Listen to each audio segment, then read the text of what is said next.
Starting. There we go. We are live. Hello. Good evening, everyone.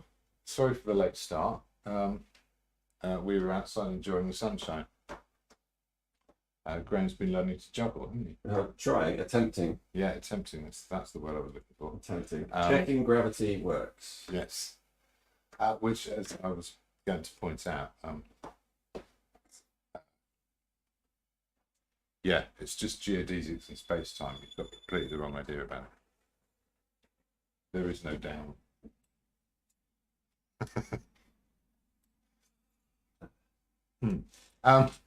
Sorry. Where do we go from here? Yeah, quite.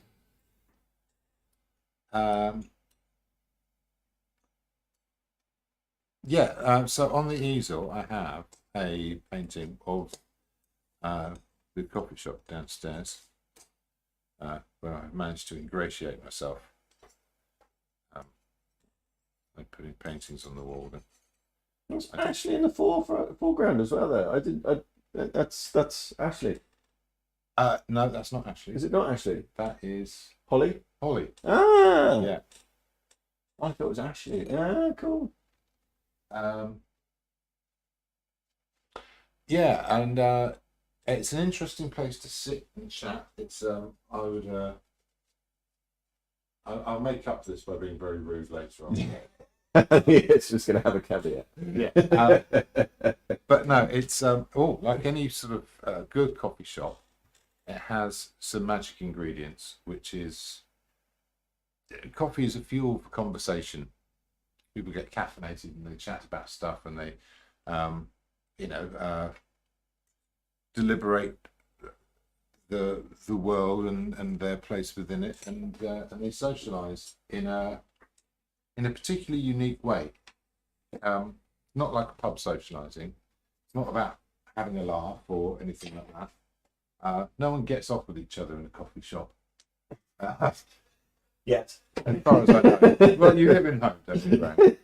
Who knows what goes on? But it's a very much because it's a place you go in the daytime when we're all behaving like we're civilized, and it's so it's got this particular quality to it. I wanted to really sort of catch one of those moments where Graham stood there, nothing to do, watching people walk by the door. It's fun to look at the disappointment on his little face.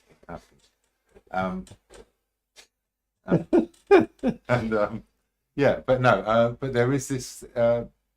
There's this space. There's these sofas, which is people have their meetings and or their sort of break from their whatever they're doing, busy in the day. But there's certain people who go there just as a destination. I would count myself among them. If I go there, I'm going there on purpose. That's the place I'm going. I'm not on my way somewhere else.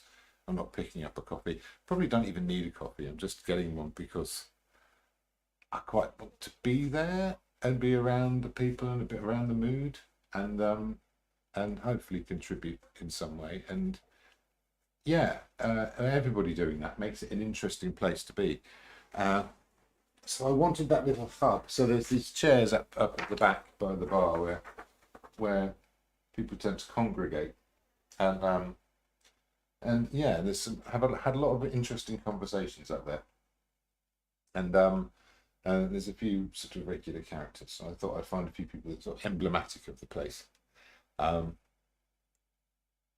there's a few people that don't necessarily sit up there, that write or edit photos or send emails or whatever it is. They create their own little bubble of the world, in that space. So it's very interesting like that, and I find it very interesting in those terms. Visually, I'm gassing now, aren't I? Visually, this is a play between the warm light inside.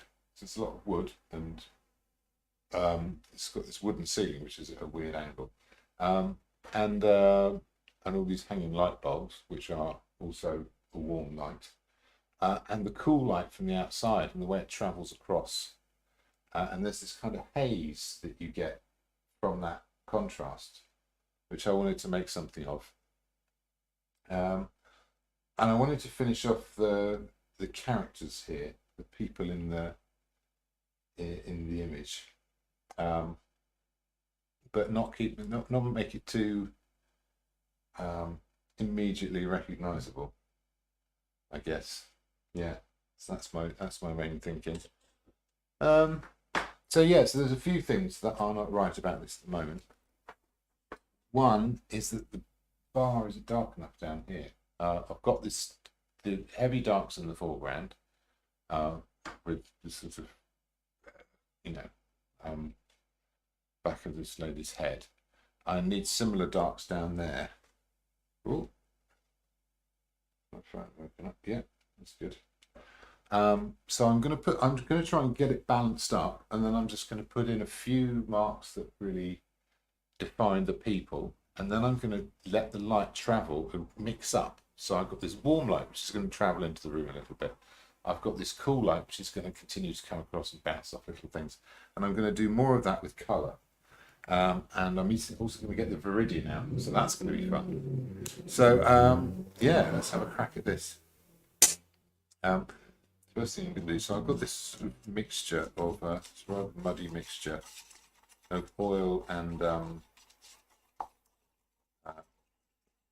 marble dust, just to sort of give a bit of fluidity, but also a bit of bulk to some of these colours. Are you going to be on the palette for a while, James? Do I need to go? Yeah, let's go across to the palette.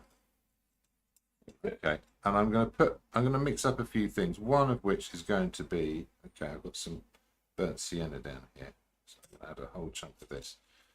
I'm going to make a nice warm dark down here, and the warm is for the bar here inside the room. So I'm going to warm that up with some burnt sienna. Oh. So that's the starting point. I can even chuck a little bit of that in just to see what it does. You said marble dust. Why are you using marble dust? Calcium carbonate, chalk, whatever you want to call it. It's all kind of the same thing. What it is it's a filler. It behaves. So paint is made of pigment, which would be in a granular, dusty sort of form, and oil, which is the medium which binds it together. And its consistency will come from, it's just like making a sauce with flour and water. The more flour you add, the thicker it gets. So you can make the consistency you want before you've added any pigment by using marble dust. And you can also bulk the paint out, so it will give it slightly more matte quality. Let's see if that works. Okay, put that to one side. I'll make some more. Oh,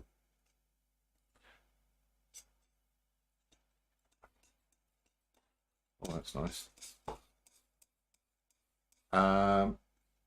And it makes it dry slightly quicker. And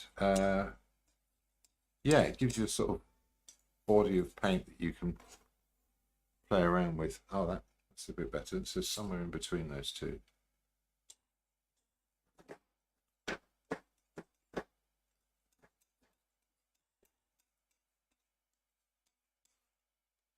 Got that in.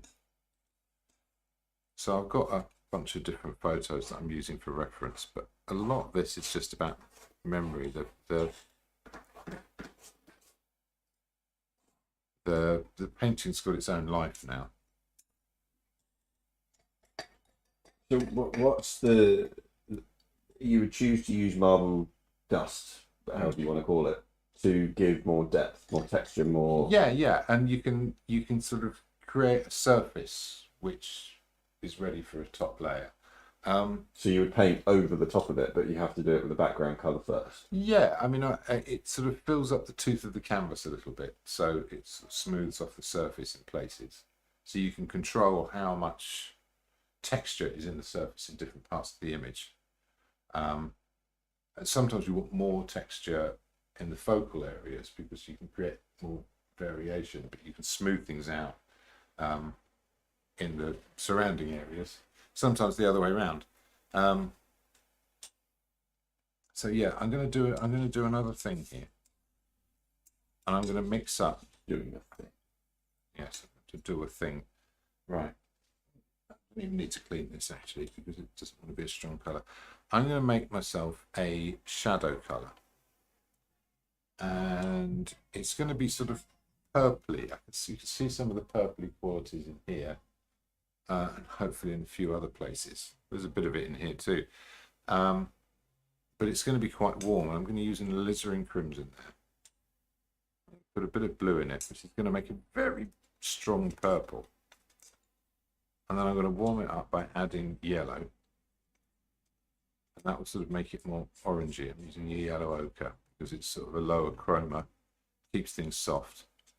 And that is dense dark colour, but it's also very warm and will sort of advance. And you can see it sort of matches well with the amount of dark we've got here. I've already put a bit of almost exactly this colour as the underneath of this flip-flop, but actually I'm going to use that as a colour which I add in.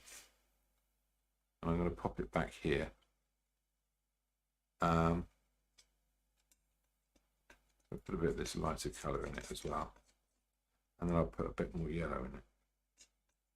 And so that's going to be the sort of advancing shadow colour. And the complementary of that will be the yellow light. Now the yellow light,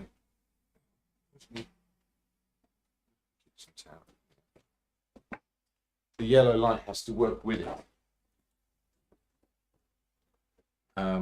So I'll keep what's on the knife here, and I'll do a bit of a yellow light next to it. I'll borrow a little bit of this light, and it's keeping a little bit of that purple just off the knife. And I'm using a yellow ochre. So there's this soft yellow which is going to work as a light around things. And then I'm going to make a sharp yellow. And to do that, I'm going to take a little bit of lemon yellow, a tiny little bit of this, a bit of white. And there's a sharp yellow light. And this is going to relate right back to what's going on in those light bulbs up there. I'm going to have to mix more of this as I go along, but that's a nice reference. In the distance, I've got these bluer colours, and they're going to appear around here. That's when I need them. And again, I'll get a bit of viridian going. So, yeah, we've gone back to the normal image. Keep that knife handy just in case I need it. I'm going to get some of this dark, put it, still not dark enough. So, yeah, get this very dark colour. I'm going to create this sort of shadow underneath here. Is that going to be? Yeah, that's a bit more. It's a bit more like it. That's jumping forwards now. So I'm getting a bit of a broken edge there, but when the paint gets thicker,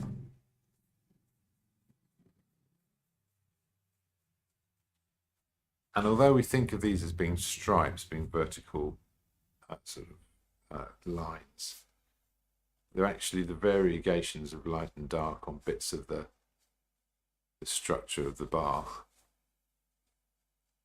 will sort of organise itself in funny ways. Don't want to just get too fluffy.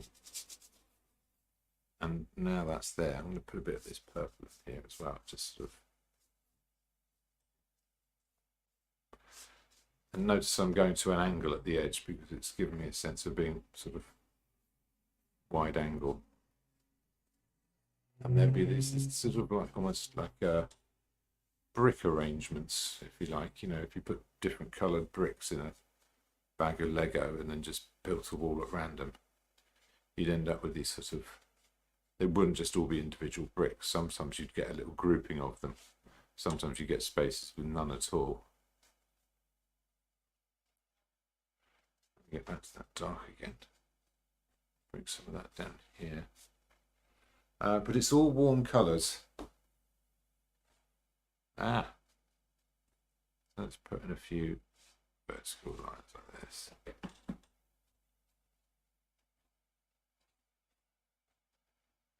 There you are. And that sort of fades away as it moves away.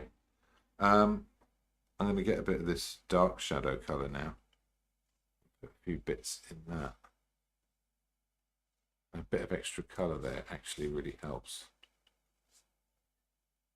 I can go to my burnt sienna, which was a nice ingredient.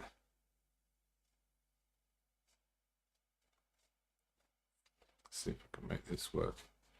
I might well get the spatula on this. I know it's a bit early in today for spatula madness, but maybe it's never too early for spatula madness. I'm ready for it. Okay, so get a bit more of this marble dust on here. I'm calling it marble dust. It's more oil than marble dust, so it's giving me a more fluid paint, but one that also has this kind of viscosity that breaks up the mark, so it's not these sort of solid. There you are, like that. That's quite a nice little mark to have. There you are, that's okay.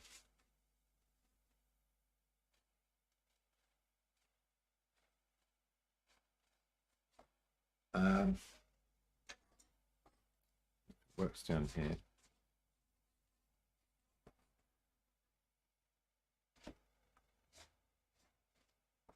Yeah, let's spread that out a bit. Yeah, half rigged to. There we go. So that's ignorable now. It's also dark enough to sort of sit with this. I could actually get a bit more redness into this hair here. Hair.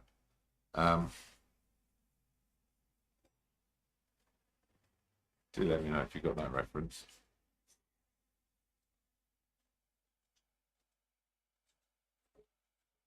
I think so, but yeah. It's from a very well-known British film. Is that any help? No, it's looking at me blankly. I was going down the line of a British sitcom, but no. No, with Nail and I. Okay. Uncle Monty, when he surprises them on their holiday, and they've been left a hare caught by the poacher Michael Elphick, played by Michael Elphick, and Uncle Monty is trying to decode the note that he's written. Here, because he's written here. Well, whatever the accent would be there, but yes. So yeah, a few bit of extra darks here just to sort of make it sink in a bit. Okay, I'm also going to, I've got a few of these browns left over on the palette. Cheap by having a bit of this. Let's see if I can get a bit of an edge to this bar and a bit of dry brush. And I'll put some colour back in that afterwards, like a bit of this. There you are. And then when it comes to the top, I'll have to get some of that shiny yellow. There you go. I think that's solved the bar problem. That's good. I'm going to keep going. Actually, that's a good point. You said that solves the bar problem. So what other problems do you see within the picture that you have at the moment with the painting that you need to solve? These are very good questions. Right. I've got some issues with focal points. So I want it to be like a cycle around the place. So I want to be able to, I've got this sort of loop around here with this sort of three-way conversation, this semicircle, which, as you are aware, frequently forms in this. Yes, it does, yeah. Right? Okay. You are static ballast, so everything emanates from this sort of outside thing. And then there's the outside coming in as well. So we've got this diagonal here, and we've got this semicircle. Okay. So compositionally, there's this cross over in this zigzag out into the street. Okay. And the eye needs to stop in places, and figuring out where it's going to stop, because it can't stop everywhere because it becomes confusing and then the eye doesn't know what to do. And I could make the mistake of going around the whole image going, oh, there's a bit of detail here, there's a bit of detail here, putting all these bits of detail in, and then your eye doesn't know where to look. So I like having little bits of detail, but I'm also conscious that I want to be guiding the eye as it wanders around. Hello, Morgans. So there's bits I'm keeping pretty loose. sort of greys here of your little countertop thing, I've put it in, but they're quite matte. They don't have a lot of weight to them. Whereas the tins here, I might pop in a little bit of, okay. Let's pop in a little shadow underneath that block there. Let's put in extra shadow underneath that cup and underneath this cup here. And you can see how they jump out now, or will start to jump out compared to, so there's these tins on the bar top, which have got all the look, tongs. Use the tongs provided. So we could do a few highlights as well. So these are things that are going to catch the two lighting systems, and where I leave things out of the two lighting systems, they will become less important. So yeah, let's clean my spatula.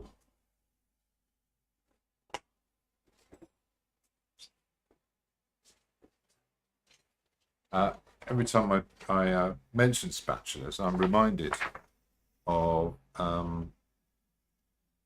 the Weird Al Yankovic film UHF. Don't know if anyone's seen that. No, it's just me again. No, I'm so alone. But yeah, there's a wonderful advert in that for Spatula City. I recommend YouTubing it.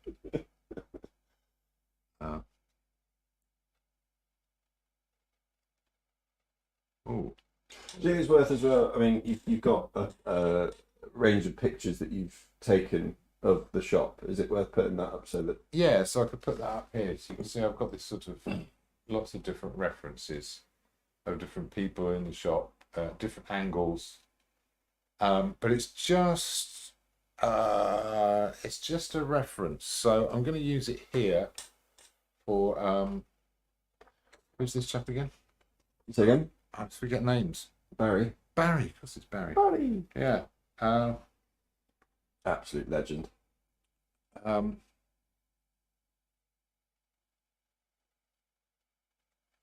So I'm going to add some more contrast to Barry. This is a little reference, but I've got to the point with the painting where what I've got in there is the reference that I'm reacting to. And this is just helping where I'm trying to figure stuff out. So Barry is going to have a greenish shirt on, and he's also going to have a highlight down his sleeve. He's got this particular way of sitting and holding his hands, which I managed to get in, I think. So while that's there... Well, there's definitely no disputing that that's him. Yeah, and it's these little things that... So attitudes, so of how people sort of hold themselves.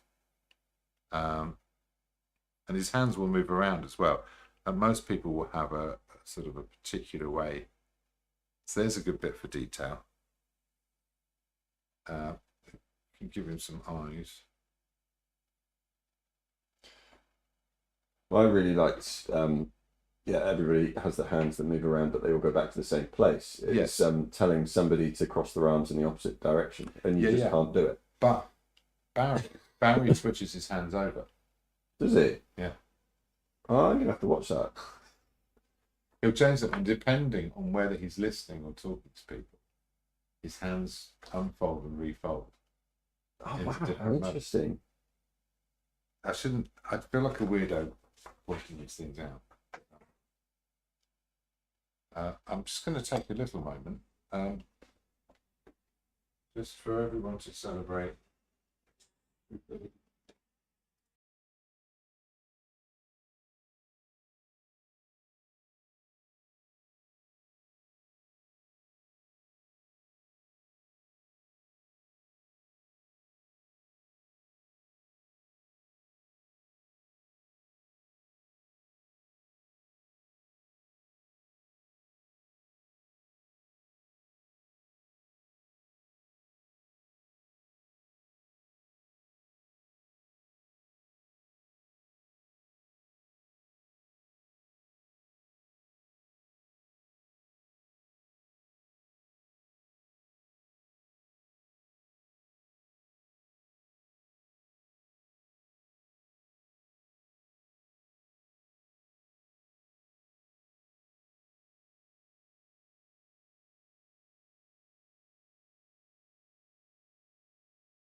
Right, let's crack on with this then.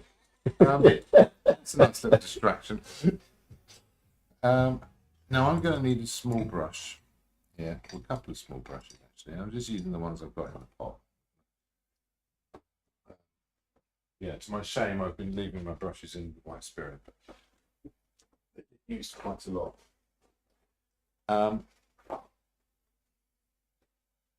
I'm going to need a green because what's going to happen when the blue light from the outside comes together and the yellow light comes together, then we've got double the light source, and they're playing together, and they're going to give me a green. And that green is going to have a sort of an extra intensity to it. So I'm going to crack out the Viridian. Hooray! Hooray. There it is again. Do you know what you're cheering even? It comes out every week. You've experienced it. Oh, right. The Viridian. It's an exciting planet, isn't it? Delicious Viridian. Mm-hmm. It's a colour that doesn't exist anywhere except in a tube of paint. Well, you going to palette cam?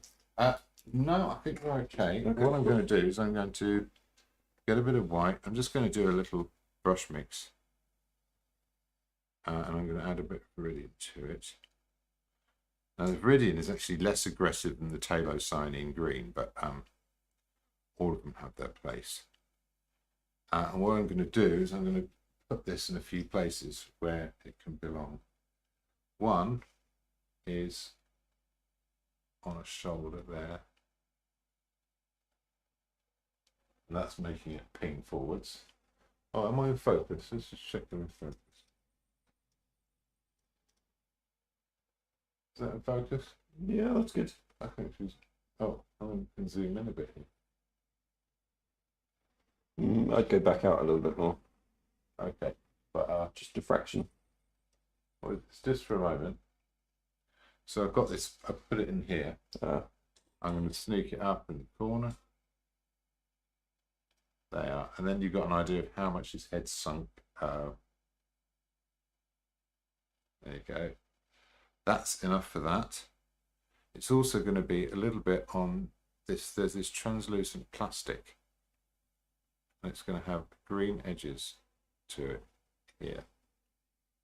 Yeah, let's just get this rhythm of lights going on. Try and keep it fairly crisp. And is that too much? That's too much. A bit back. You did there. And the other small brush, which is here, is going to have some of the light on it. So I'll start with a soft light. Pull a bit of that across there. And it will mix in. And give a little bit of that.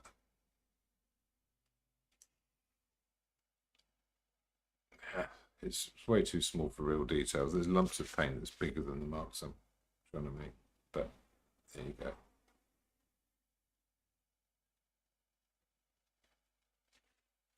go.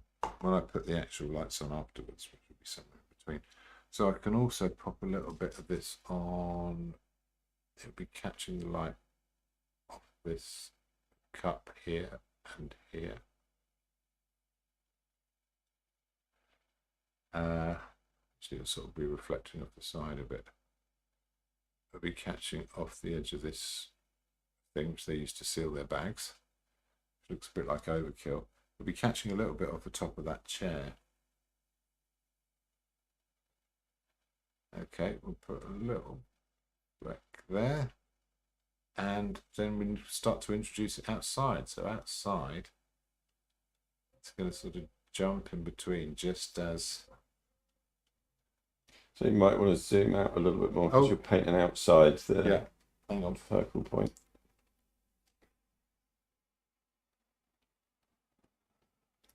So I'm going to put some little green marks in here. I'm just going to dot them around just so they're part of what's going on outside, which is going a bit pointillist. And they're just going to contribute in whatever small way Now, inside where the light's coming in, I'm going to want to introduce a few little places where this light comes inwards, but it's not as light tonally, but it is existing in a colour which is only present as that's effective. Put a little bit of light off that guy's shoulder as well. A little bit off here, a little bit off the top of the chairs, maybe a bit on there. You can even put a little edge on this. Hey, that's quite effective. We'll have a little splash of it carrying over. This is a colour I use in my paintings as backgrounds quite a lot. So that's almost like an Inception moment. You're painting light on your own painting in a painting. Yes. Yes. Yeah. So what else? Okay, now there's this hat stand, which is quite fun.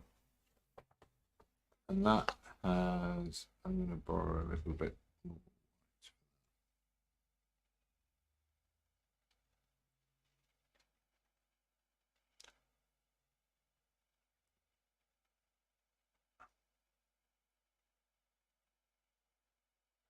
Yeah, it's got this light that travels across.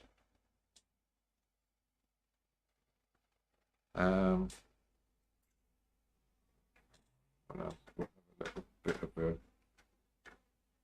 shine here, although I may change that face up a little bit. I'll put a little bit on, a little bit on here. See that I want to flow more, so I'll put a bit of oil in it.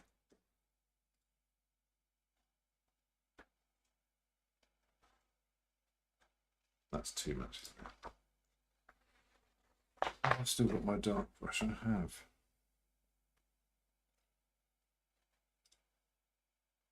Soften the edge of that a little bit. There you are. Some wavy hair. So these greens are wandering in now, and they're sort of imposing themselves as little monuments of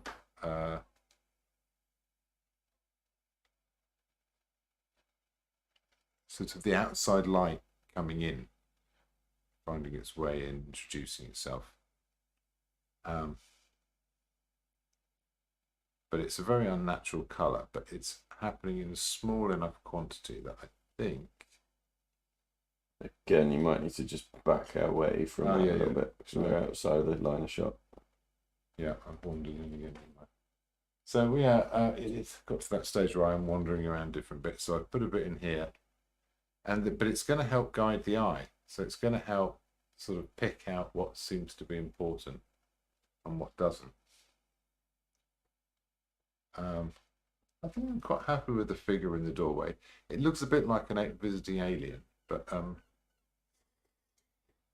might argue we get some of those from time to time. yeah, well, it's a regular Monday. Okay, there's the edge of a table. So now we've got some sort of details to hang on to. And we'll do the same thing with the yellow light emanating out. Things I need to get ready before I put that in are probably tell you what I will do. Get some of this purpley shadow. We'll put So one of the things that might be worth mentioning, whilst we're kind of in the middle of this, is the reason why you've done a painting of the inside of the shop and what's happening this week. Oh yeah, I painted it because I wanted to. Ever the marketer. So James has an exhibition which is going on in Shaftesbury. Well remembered. Thank you very much. Took a while. Shaftesbury Art Centre. That's the one. When is it starting, James? It's starting on Wednesday, the 31st of July. Yep. And it's going on until Wednesday the 5th. Is it? No. Yep. Is it Monday the 5th? Uh, Oh no. So Wednesday would be the new one. I wanted Tuesday to pack down. So if you're really, if you, yeah, Monday the 5th is the last full day. I'll be around on Tuesday morning, if somebody wants to come and have a look. But I'm not expecting much. Oh yeah, this is interesting. Now so it's called Window on a World. it is. That is what it's called. Yeah. And hence, I guess the work on the window in the shop and the light that's coming in. There's a lot of stuff with windows, but it's also dealing with the idea that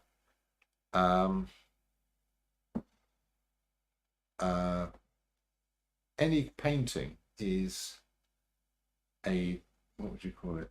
It's a sort of a deliberate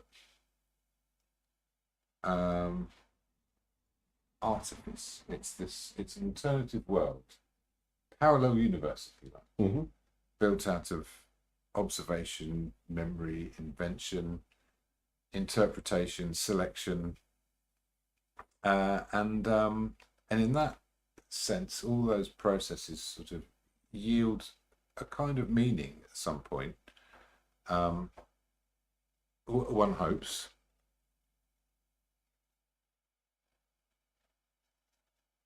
Hang on. So I've become distracted and I'm not doing the whole thing anymore. Yeah, and so last year I did a show called Anima, which was a lot of me working through, when you've finished, ideas of, if only people could just develop a personality instead. Yes, there were a lot of ideas about identity and sort of classical language handed down over centuries that in a sense we're all the inheritors of, but it's sort of incumbent on artists to to use that language, or at least try and improve on it or build on it or whatever it might be. There were lots and lots of things to read, a lot of ideas about Jungian archetypes, lots of fairly in-depth concepts that I thought were worth investigating. And I thought this year I'd learned a lesson that nobody wants to read anything. They want to look at some nice pictures, but it's still something that I have to contextualize for myself in order to make sense of it. So yeah, so that's why it's got a title, but it doesn't need one. It could be called Pictures of Things, and some people would argue it should be called Pictures of Things, but I think there's something to be said for the significance of making pictures of things and why we do that, and as someone who makes pictures of things, I have to have some idea of why I'm making pictures of things in order to make sense of it and judge whether I'm doing a good job of making pictures of things and all that kind of stuff. So the Window on a World thing is, I have been playing with the ideas of windows and that idea of that travel into a parallel dimension. One which I'm visiting whenever I do these live streams is a part of me that's in my head, and is sort of traveling, if you like, through a remote and unreachable land to anyone else except for through the paintings. I just did rather a good bit of yellow on there. It works. I'm going to come back. Oops, throwing brushes on the floor. I'm going to come back to this colour here. This purpley colour. I'm going to warm it up slightly.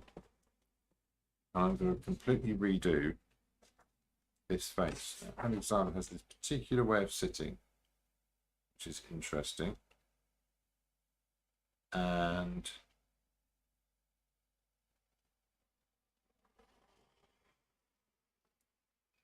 That ear needs to be down here somewhere. And this particular way of sort of leaning forward, especially when he's making a point, and his hand comes out. So you might have to be a temporary hand model. Oh, really? Graham, yeah. Okay. But let's just block that out. And perhaps I won't have to actually completely repaint this. If I can get his head attitude.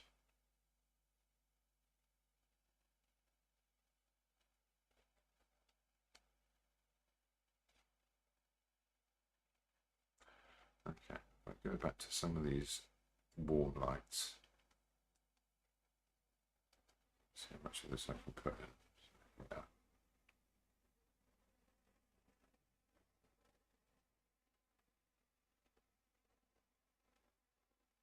That's an ear of sorts.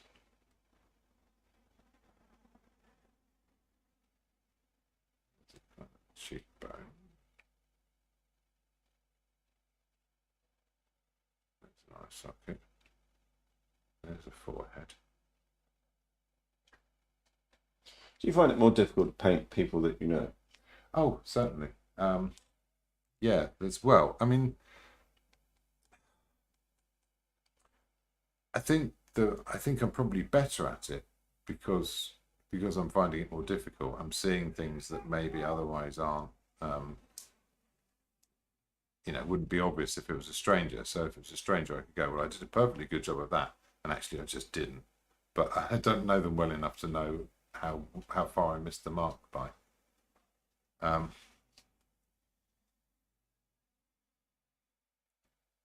Okay, this is interesting. Kind of a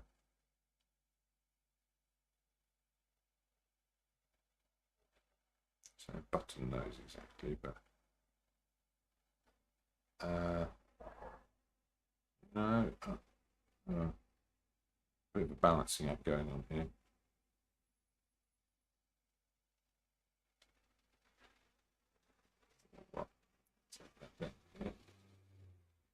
Line up, does.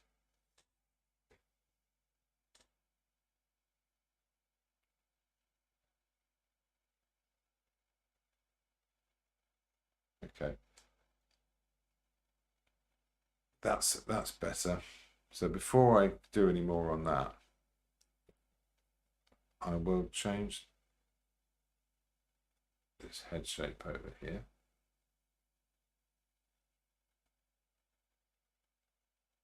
Put some more warm colour in that. Needs to be wider.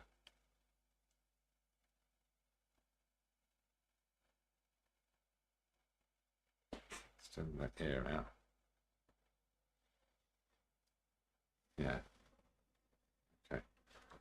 Sort of running out of suitable brushes here. I'm going to get some of this green. And I'm going to mix some of this purple with it, which might seem like madness, but it's going to give me a sort of a warmer version of this shirt colour, which actually comes up here.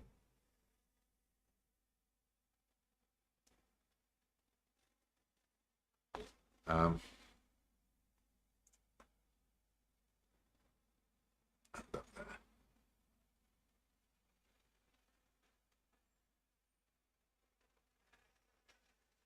Okay. And then it's darker in here.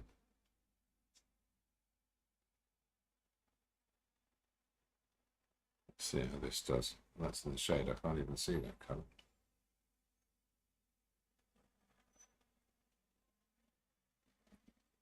That's good. Actually, that's linking to these other greens, so that's probably quite good.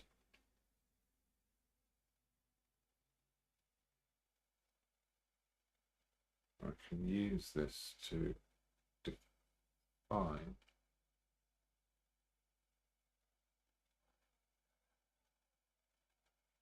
that shape there. And then we'll go across to a lighter one over here. In fact, we borrow a little bit of the yellow here, which is coming from the lights, and then that will give me some of these shapes here at the sleeve and the shoulder up there. The shoulder can go even higher up than that.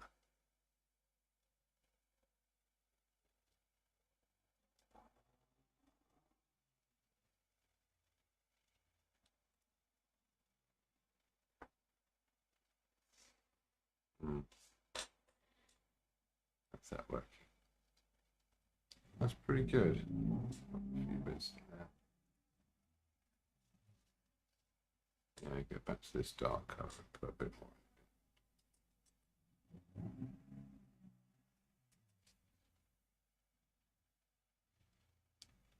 Okay, so that green kind of attaches into the window there. It's still not the right colour. I'm going to borrow some of that purple and use it for the shadows.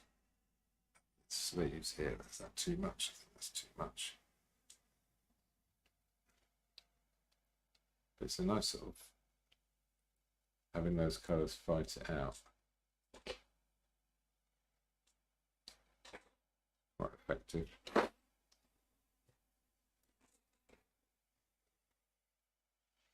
Yeah. Great. While I've got that,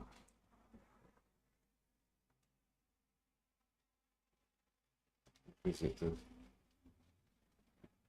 right over here.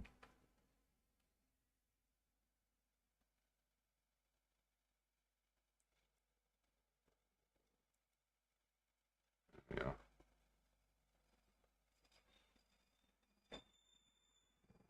Okay, let's get some warm darks. Start building some of these up. So underneath the glasses, there's this sort of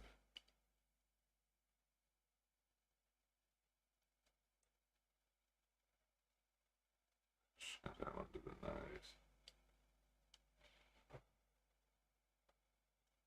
Yeah. The chin. There you are. It's that sort of head lean. It does.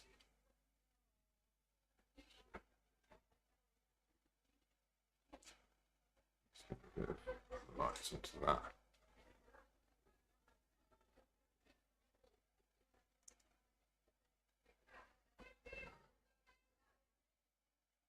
No.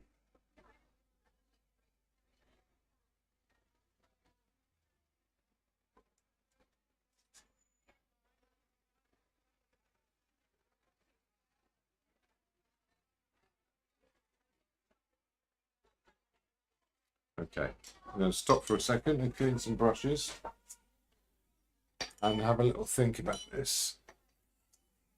Soften a bit of that.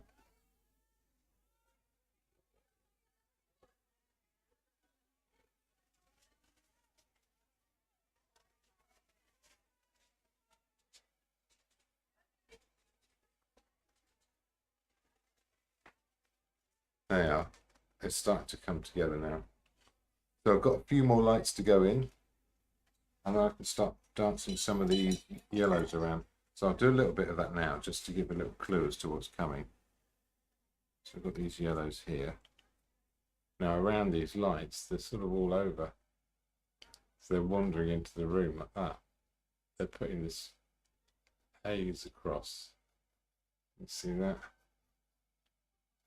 They're breaking edges and wandering out, and then when they hit stuff, they're going to give things a little bit of warmth here and there, a little bit on there, a little bit on the top of that, a little bit on the top of green.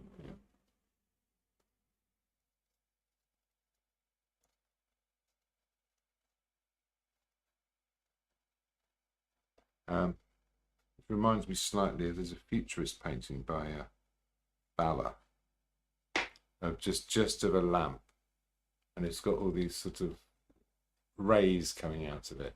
And it's from a time when I imagine electric light was still pretty exciting. This is the futurist, so this is the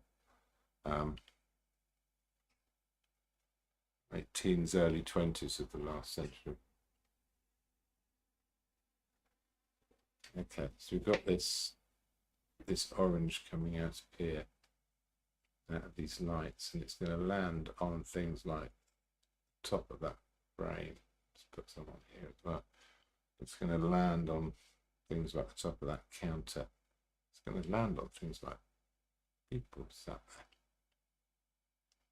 It's going to land on the walls, especially near the top. It's going to cut out shadows a bit more clearly, like that. It's going to land on the counter.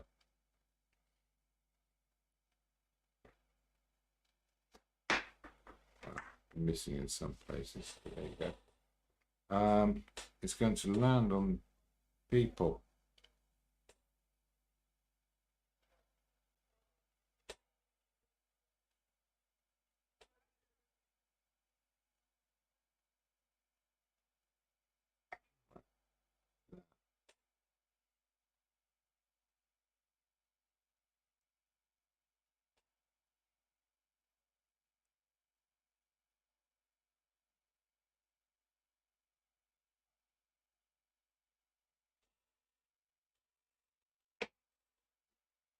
Okay, before we get to the bright yellow one.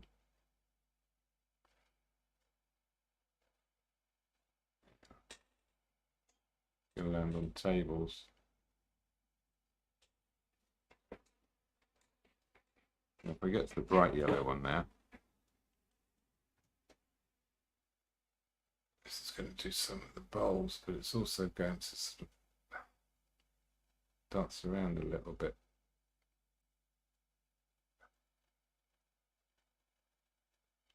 Which I quite like, especially these ones at the front.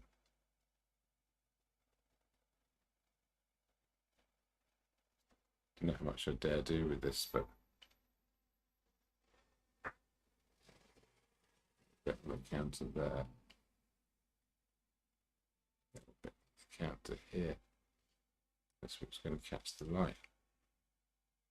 Some little bits at the top of these, just to give them some shape. Yeah, that still doesn't know what it is, but I don't think it's that important. I don't think the eye is particularly drawn to it. Is that 8 o'clock? It's not 9 o'clock already, is it? No, it's just gone 8. Hey. There you are. A little bit on here.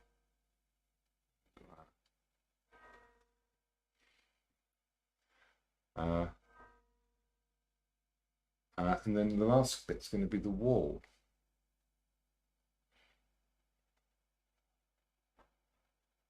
It's too much.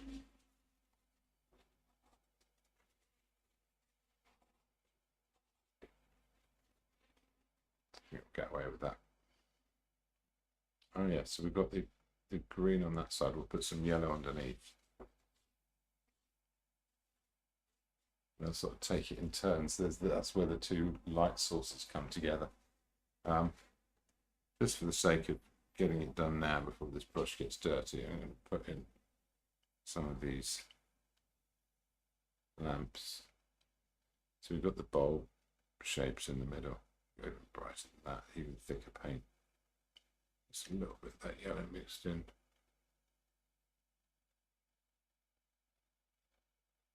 Yeah.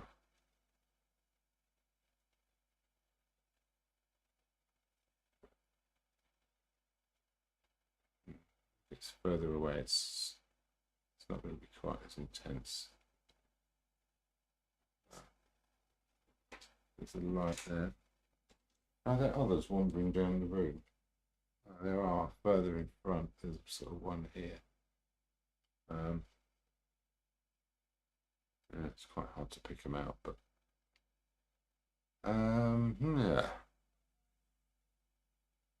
yeah, I could overdo this. I think they'll probably. Oh yeah, no, the cups. So these are going to have a little glimpse of that yellowy light shining off and off the other side of the saucer. I'm sort of inventing things now, but it does its job. And then these colours start relating to each other. So the last bit is this wall over here, and actually I might wrap this up really quickly today, or maybe I should have a little break. I'm gonna have a little break. Yeah, if we are moving on to something else, then yeah, break time. But before we do, let's just have a little moment. You see some of those.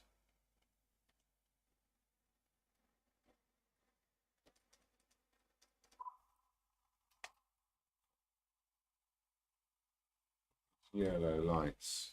And those yellow lights are travelling down into the highlights on the cups. The inside of that knee. So with that head there. That little highlight on the edge of the bar. A few little catch lights here and there. Oh, and the tops of the frames. Look. Makes sense of the light coming from above. The green light sort of doing the opposite thing, it's coming the other way. So it could. I'm tempted to do something with the ceiling, but it's such a weird ceiling that actually I'm not going to draw attention to it. I'm just going to keep that as it is. Yeah, so the last thing I'm going to be doing is sorting out this stuff here to make sense of that wall and the battle between the light shining on the wall, the yellowy light, and the light travelling across it from the window. And when those two things work together, they'll isolate these figures that bit better. And yeah, should polish it off. And then we can have a look at it in its big frame. Excellent. Good job. Do we want to go to the exhibit, or do we want to go to the time lapse? Let's do the time lapses again. And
Sherborne Open Art.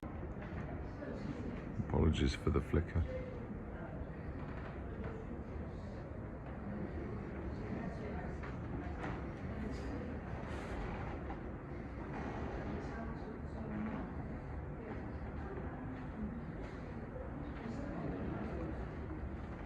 Some more Lawrence Belby. Sweet little Patricia Spencer.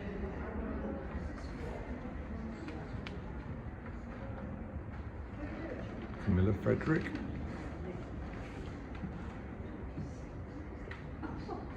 Andy Rollo. Works well on camera.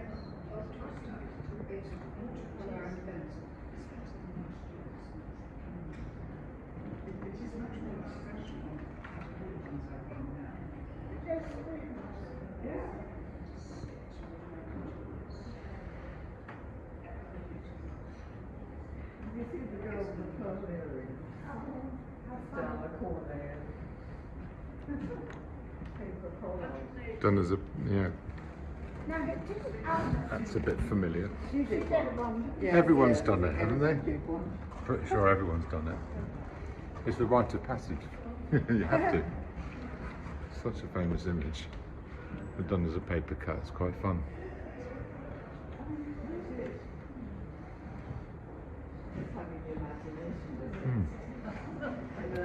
Wow. Anita Toscani. It's a really smashing exhibition. I'm glad you think so. Well, aren't you chuffed? Well, yes, absolutely. You know what I was really pleased with? Well, haven't you? Because I didn't drop this. It weighs a ton. I should think it's really. What have you got it on? Something. Yeah, it's on a solid table. Solid Yeah, table. we've got some plinths this year as well. It's lovely work. There you go. This wall we've got alternating 87. flowers in vases. Light through the jungle. Quite interesting. Yes. On the way around. Just doing a little video. I'm going to show this on my live stream tonight. Have you got any in? I've got a couple in the room next door, but they're quite understated. So Okay. Oh yeah, the sky. Isn't that lovely?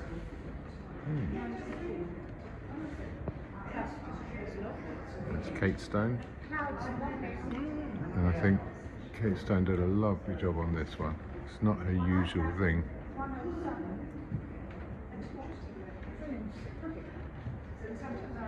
It's very elegant.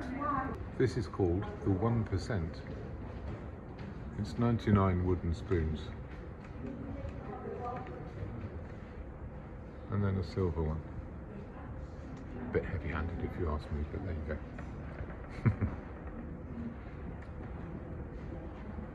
As we look around.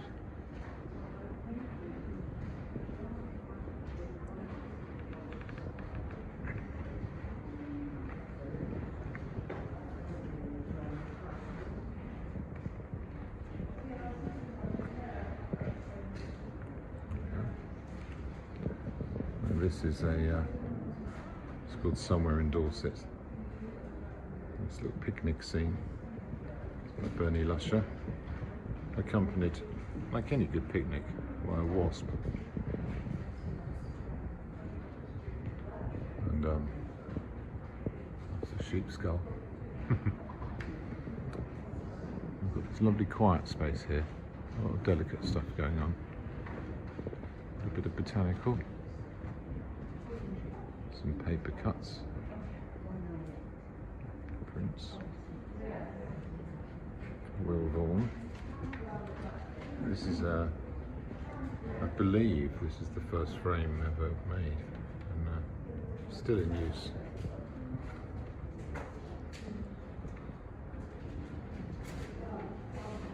That's Christine Sayer, Afghan Hound. Yolanda Moreno's. Rather lovely.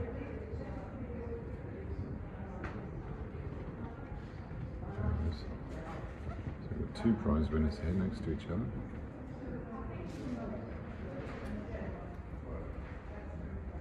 Another one of Yolanda's. There's Will Vaughan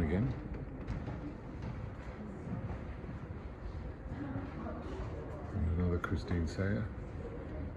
This time, lovely illustrational piece.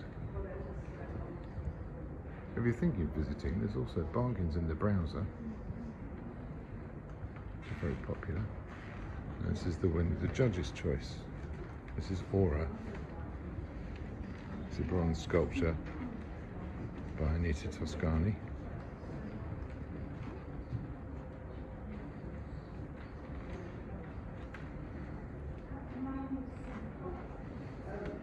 Maiden Kings ceramic.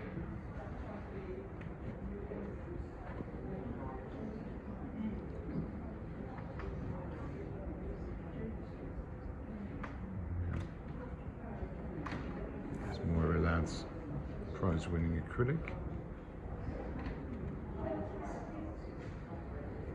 Jack Winkle.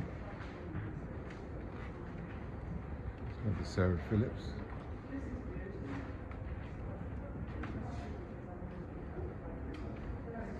Another one of Graham Church's bits of a water tank turned into images. Pareidolia, I think they call it. Jackie Walker.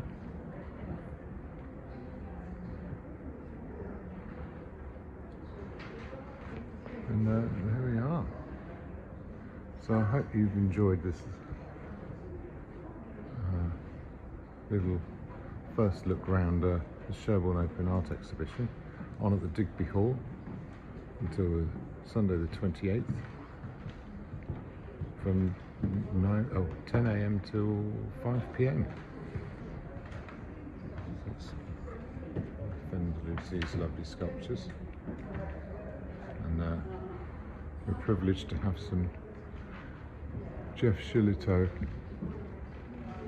pieces. He was one of our judges this year, and he put a few pieces in for us.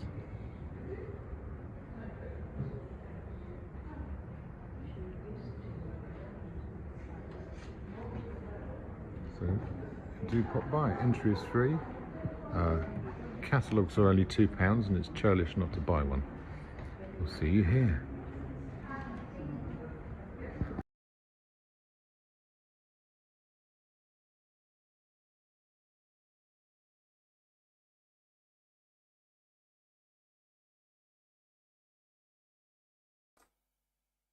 And we're back. Hello again.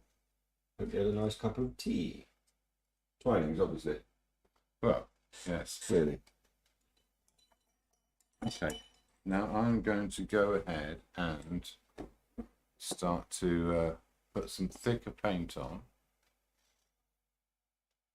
Things like ears, nose shadow, eyes.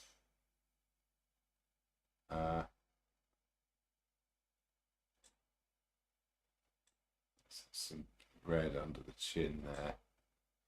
Let's have some red inside these hands. Beneath that arm. Not too much? No, I think that's about right. This leg. When I go back to my more neutral colours. Yeah.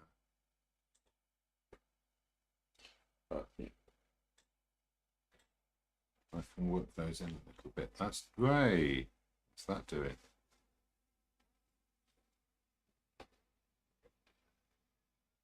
No. Oh, this has gone way off.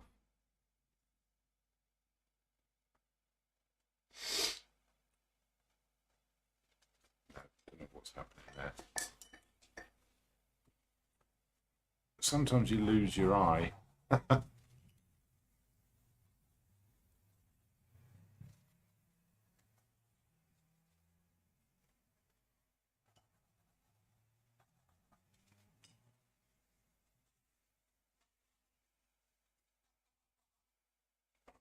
There we go. Now a bit of that red survived. But still, I did want to actually put a real colour on there. There we go.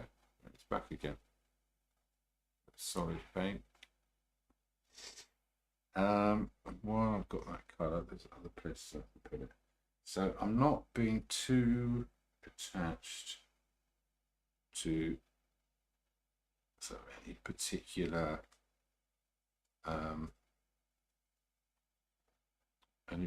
thing I've already painted.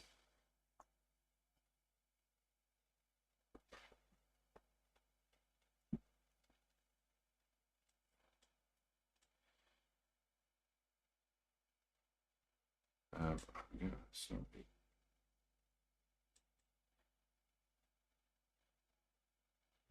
Some of these bits in, but the paint's getting thicker as it goes in. When it comes to doing the highlights, it should make a lot more sense. I might get around to that hand later on. Soften these shadows in a bit, so they've got a bit more warmth in them now. Makes it a bit more compelling.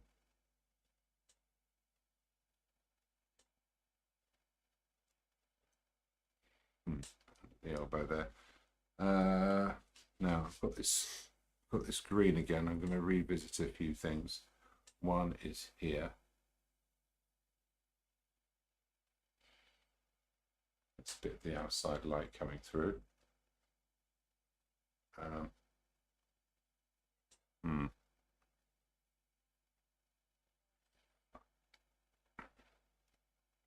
Okay. Well, I've got these reds and purples. Do some of these shadows in here.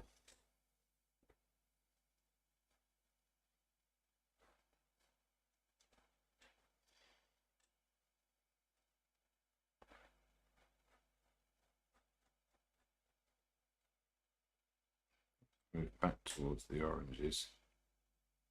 So there's a certain point with the palette where it starts to kind of reach a critical mass, where you're running out of room, and you're just doing individual little brush mixes. And when it stops making as much sense as it did, you've got to be ready to sort of call it and either remix it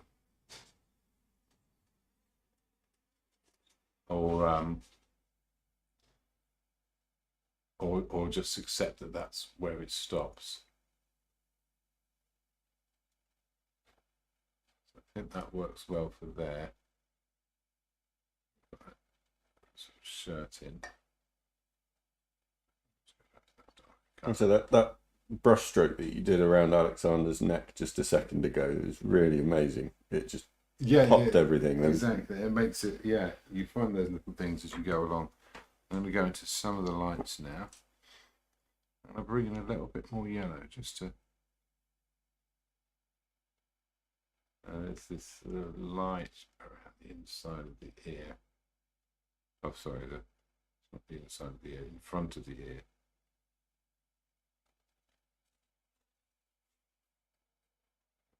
Soften the back of that off.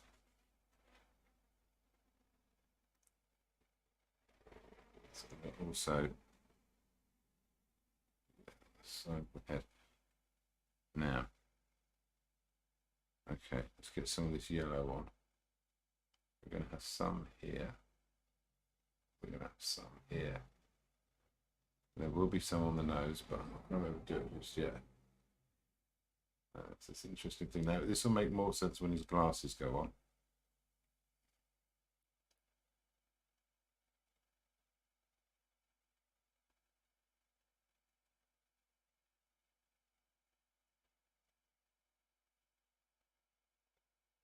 Bit of an expression. Hopefully it looks like he's talking.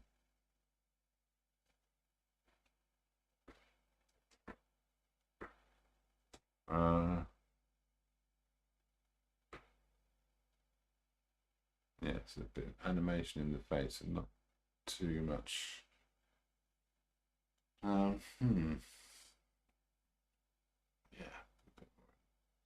Yeah. The back of the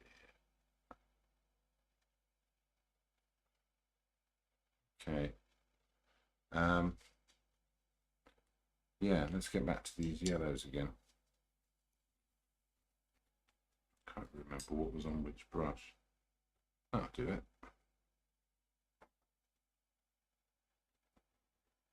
I'll put some yellows around here, really deep ones, but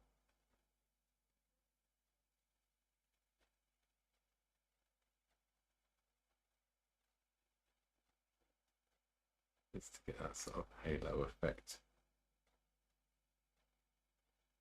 and not argue too much with where the light bulbs are.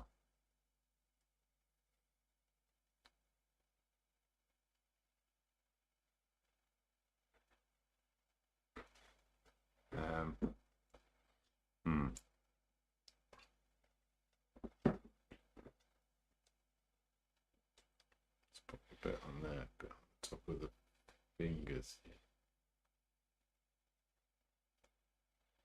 here, a bit on the shirt.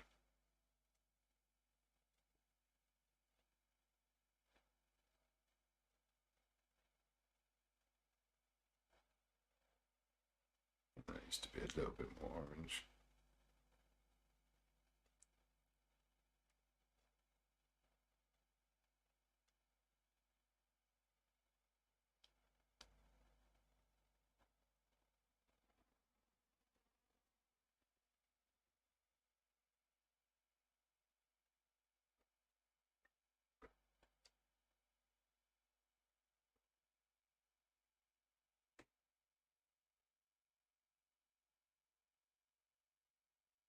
Okay, I could overwork that if I let myself. Pink over here. That's it, tone that down a little bit.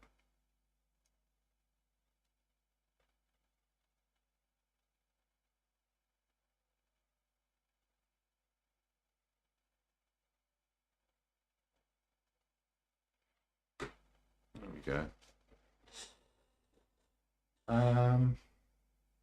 So the last things. Okay, right. While I've got these oranges on, I can also use them up here. I'm going to keep this pretty rough, but there are these sort of little bits and pieces of some coral over there. Bits and bobs. Just a few little bits of warm colours that will liven things up a bit. A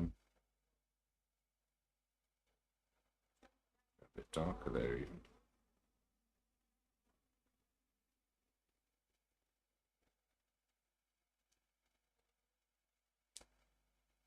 Yeah, warm it up in the gaps because that's where the ambient light of the room is going to warm things up a bit. Including there as well. It's actually a lot more orange than I was expecting.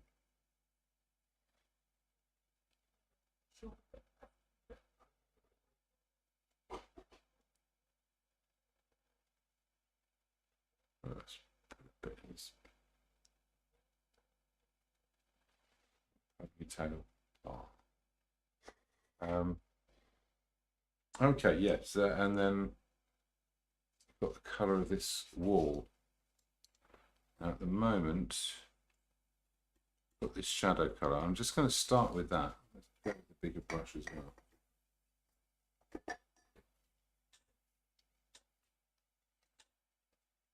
Some fairly big. No, that's way too much, isn't it? Okay, so I can do a darker version of that. The shadow. This brush is still too wet.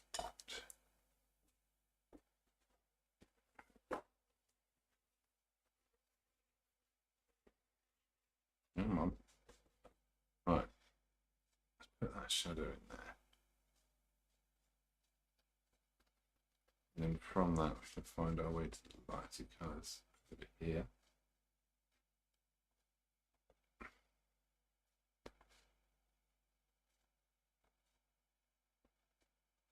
And then we can go into the even lighter colours, which would include some of the yellow. Here. A bit more of that. There we go.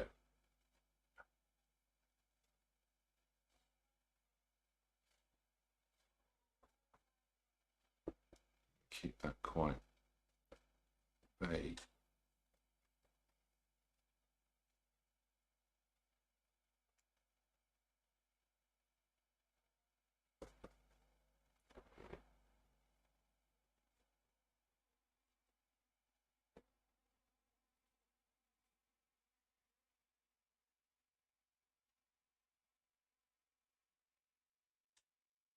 So there's this strange chart on the wall of all the things some hipsters have made up about the taste of coffee.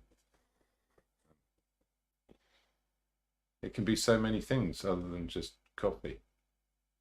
And I never knew that. But it's nice. It's nice to go into a coffee shop and have them take the time to explain to you just how ignorant you really are. You don't get that sort of service everywhere. We aim to please. But you do it very well. Thank you. Yeah, really, people really feel inferior when We take your money as well. when they look at your menu. Yeah, The privilege of they it. charge for, and the thing is, the bizarre thing is, maybe that's why people claim coffee is an art, because maybe it rips people off in exactly the same kind of way, making them think there's something they don't know, and then making them pay to feel a little bit less stupid. So, that makes a lot of sense now, actually. But it isn't too dissimilar to wine. And yet, with wine, it's seen as socially acceptable that you can do that. I don't think it does. I think people think that those people, I'm not going to say the word that describes those people, the pretentious wine snobs. You know. It's a bit of a bizarre thing to do, isn't it? To go, well, there's pretentious wine snobs. Why shouldn't we have pretentious coffee snobs?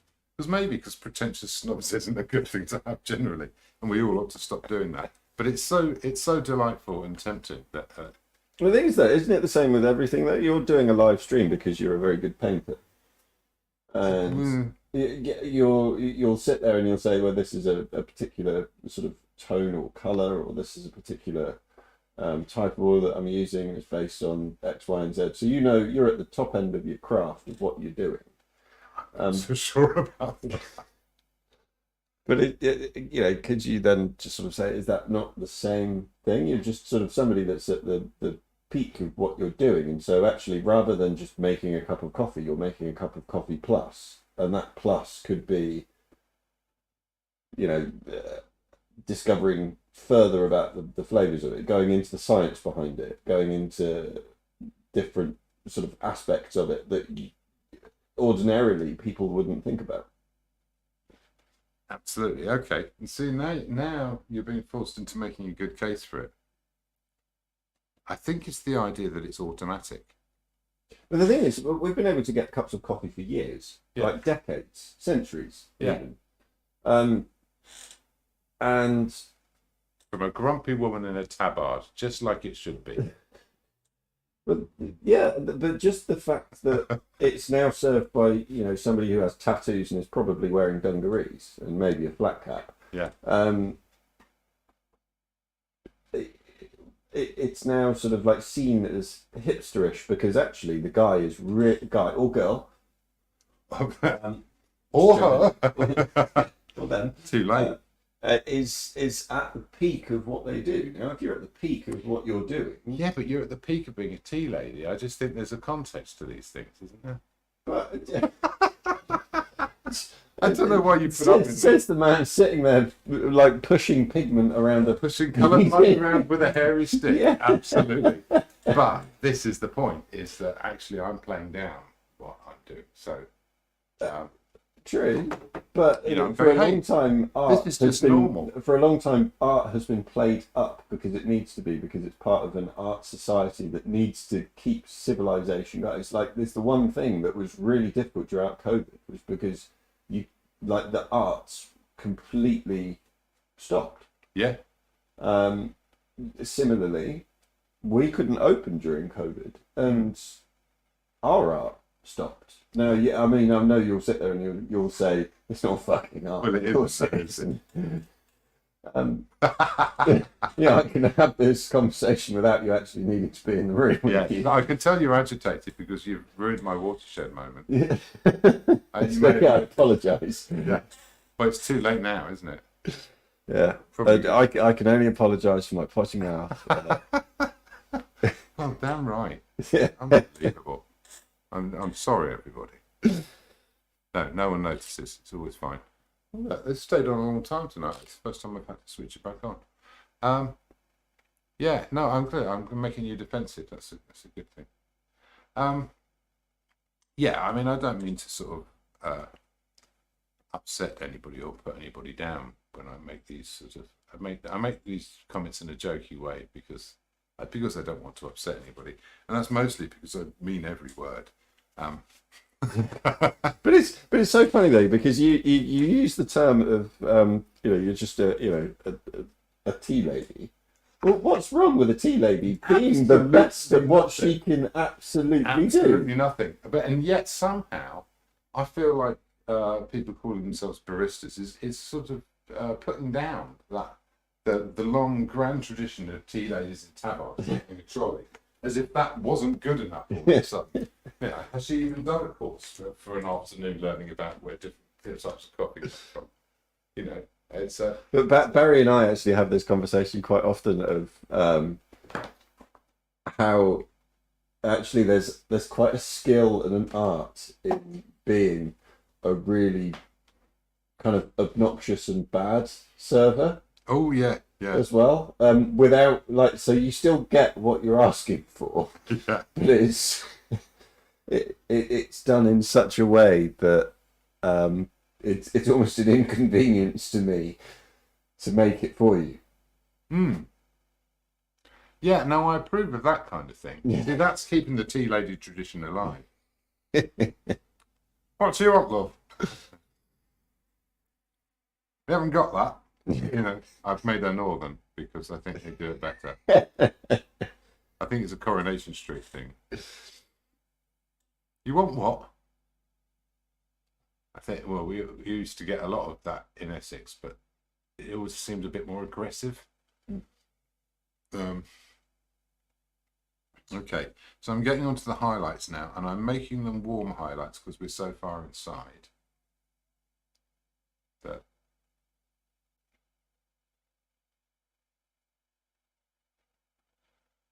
should make sense.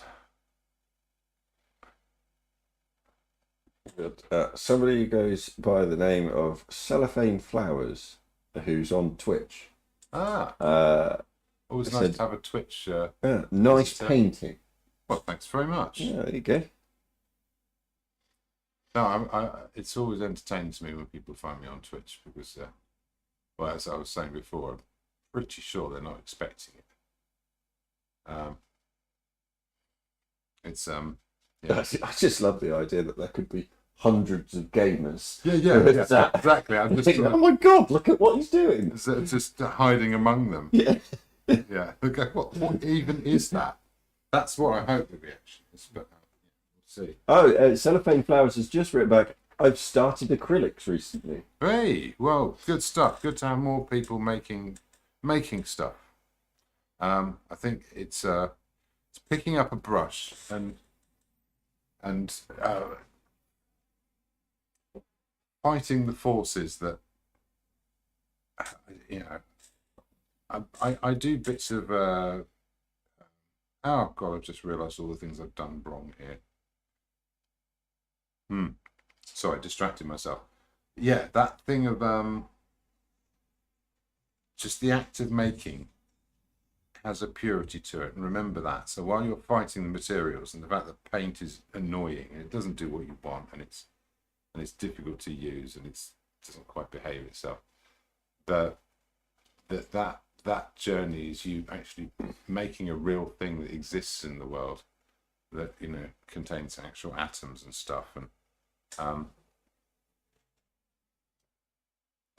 yeah, and there's a special kind of there's a special quality to that experience, and that's what it's all about. And if you can keep that going, you'll get a lot out of it. Something I do iterate fairly frequently, and I'm not sure how often it comes across, but when I'm painting, it's my way into my kind of parallel universe where all of the misery of the world just can't touch me or impose itself on me, and it has to shut up and leave me alone while I smear some coloured mud around them.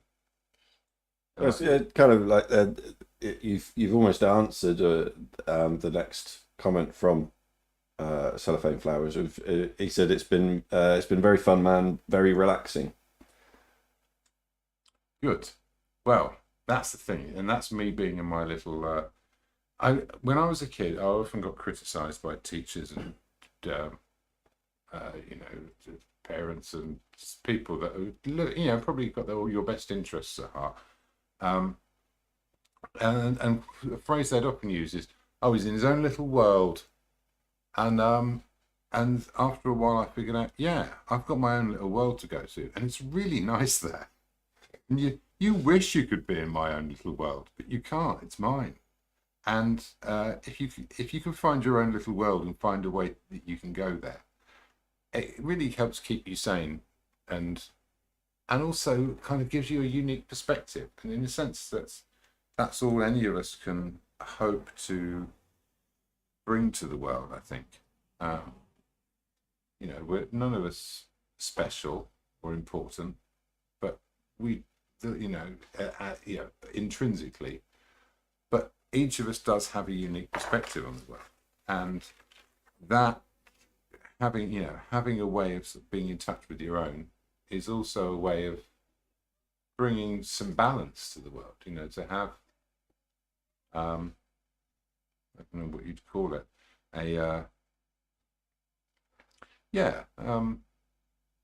if any one voice gets too loud or too powerful, it's always a bad thing. And so to be in touch with your own voice and to have a way of your own version of eloquence and expression helps keep the world in order. So it's kind of a responsibility I think we all have. At least that's often my approach to it. I'm going to put some purple in there to see what it does. Oh, that's quite good.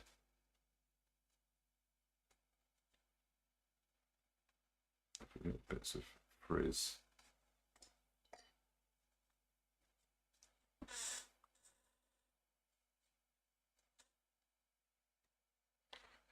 Put a bit of this in too, just to break it up. Oh.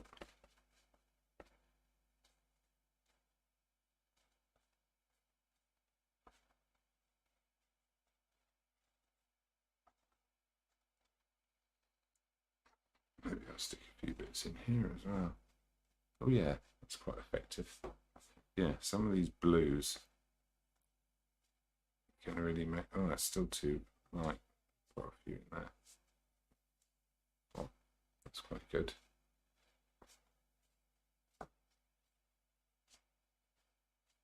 That's back to where I started, really. What's in here? Darks. So we're sort of out of the yellow of the incandescent lights now. So all his hair is taking on this blue quality. I'm liking the way the colours work. I'm quite pleased with that. I'll put a bit of light on this hat here. No, that's not enough. Let's have a bit more on it.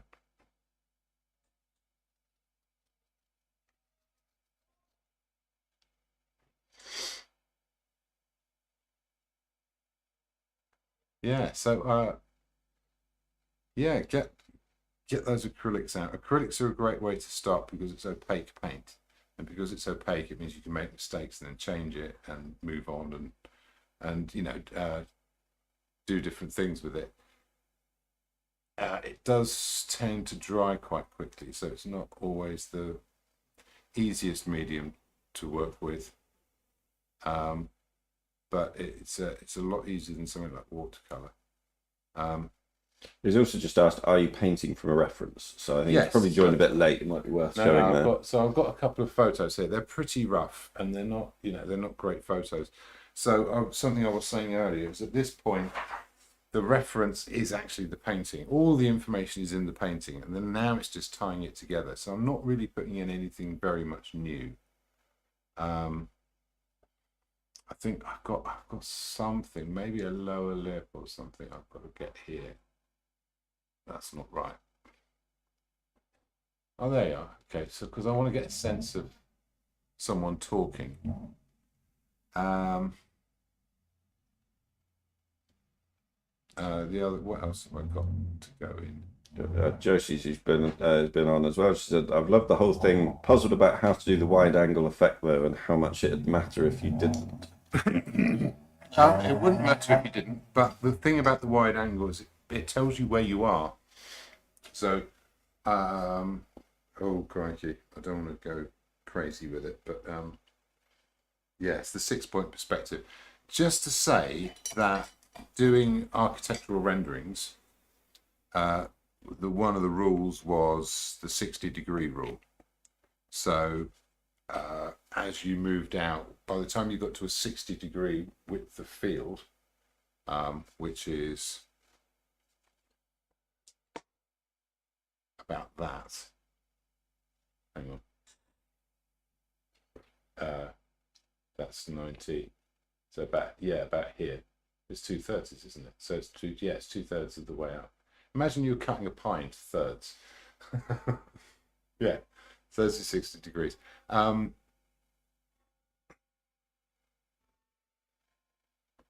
Once you get wider than that, things stop looking linear and they start to curve. So you'd always do architectural drawings, which were based on 2-point perspective mostly, in that way, because otherwise it sort of stopped making sense to the eye.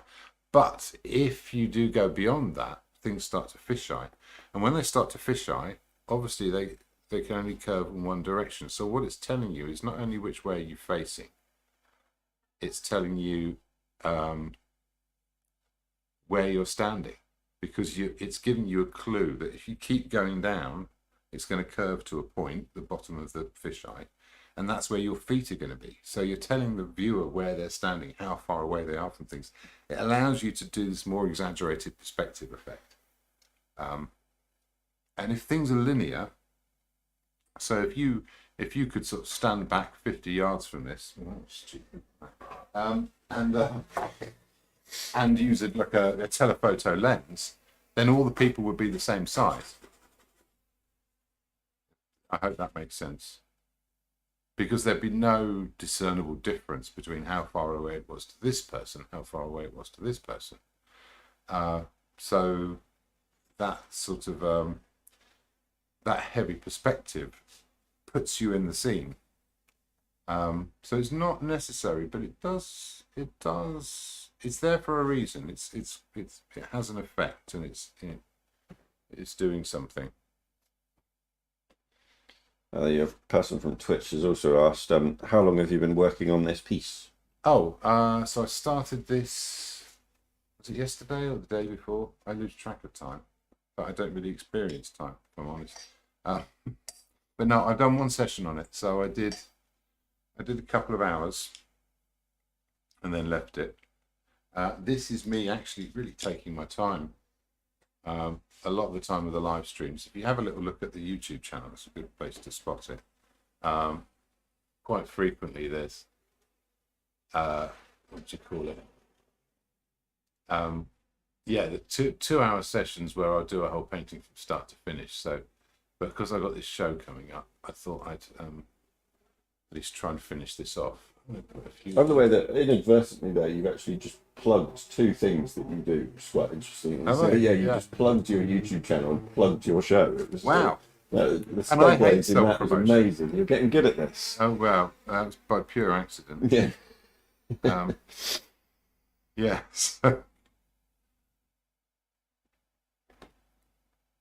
got these oranges. So in answer to your question, cellophane flowers, it's been a couple of hours prior to this evening, and then we are an hour and 26 minutes in. Yeah. So frequently what I'll do is really quite a quick sort of start to finish 2 hours on a painting, but you can never make it very polished. And a painting like this, I think it needs a little bit more attention. Let's get a flat edge on that, make a difference. Oh, nice. I mean, if we turn, probably best way to have a look at things is to go to the YouTube channel and have a look at some of the previous paintings that have been done from a blank canvas to finish. And don't try and sit through the whole thing. It's nice if it's on the background or something, but if you can go to those videos and you can just kind of scrub through them and just stop at a few relevant bits. I'm utterly astonished when people watch the whole thing, but I guess other people have. It's really weak. Yeah. It's a treat for you though, isn't it? He said, it is, yeah, it's a sad life I lead. They've just said, I would have guessed days, not hours. Well, people often think that, but if you spend too long on something, it gives you too much chance to ruin it. That's a really interesting concept as well. Yeah. I like that. Well, it's all about a process time. So this is a fairly simple process. So if I wanted to do something really photorealistic, then this is not the process you'd use, because you're not going to get it to that kind of finish. The process doesn't actually deliver that kind of finish. So it doesn't matter how long you spend on it, it would never get to that, because you'd have to approach it in a different way of being probably quite precise at the beginning.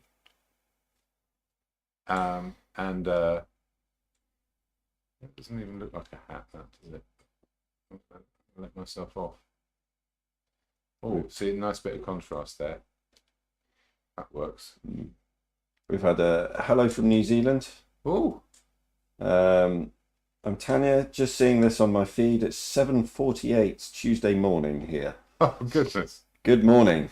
Well, yeah, and well, good morning to you. 7:48. Sometimes I'm up at 7:48, but I rarely stay up that late. So, back to Telephone Flowers. Who said it takes me hours just to mix my paint. Well, that is key though. You should spend as long as you need on mixing the paint, because that's one of the most important things. So you'll notice if you have a look at my live streams, I spend quite a bit of time just doing the mixing, and that's even if it's a really simple bit of mixing. So quite often it's only a few colours, but it's getting those relationships that sets you up. Putting the paint on is pretty easy because you don't need to do loads of detail. If you get the right colours in the right spaces, a really simple image can communicate loads to you, and then you can go into the details afterwards. It's an interesting thing. I like this rough here. I'm going to leave that rough. Every ounce of my being wants to tidy this up. I'm going to leave it alone. Don't let me touch it. If you did tidy that up, that would then be a focal point. Exactly, it's quite exactly colourful. that. Yeah. So I'm finding my focal points now. I'm finding this journey along the bar. So I've got little dots of detail. I've got the figure by the door, and then the door, it gets hazy, so we move away, and then we've got these figures and they're hazy, and then we're back to these, we're back to the semicircle, and then across, and then you're kind of ballast there, right? You're not a matter of interest. You're just kind of propping up the You're like place. A wall to bounce off. Oh, what's over there? Don't mind that. Come back over here. The colours are also more interesting in the middle. Yeah, I'm pretty comfortable with this. I think it's doing its job. I'm going to take a moment now and have a think about what's missing. I think there's a few little things. I shouldn't be looking for little things. I should be looking for big things. Little things aren't probably going to matter that much anymore. I'm going to get some more of this yellow. Let's just do the side of this block of wood just so it stands up. Is that okay? Not really, but at the same time, it's not that important. It doesn't make any difference either way. I quite like this sort of pinky orange. A few more bits of that around here. Not around the rest of it. A few bits around that.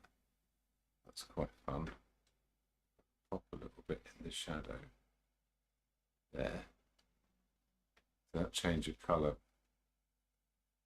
should help.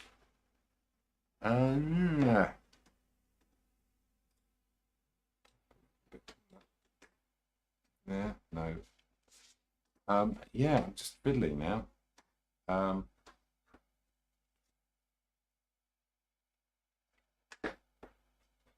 Make those glasses a bit more upright, slightly thicker.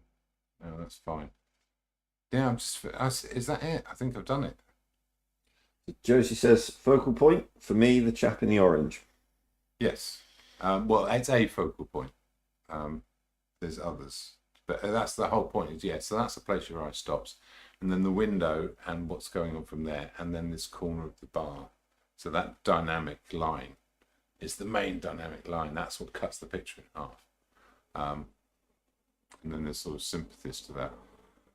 Also, I did use the same orange at the sides. So that ties the two sides together. We've got these bits of orange here, these bits of orange here, and the red at the top.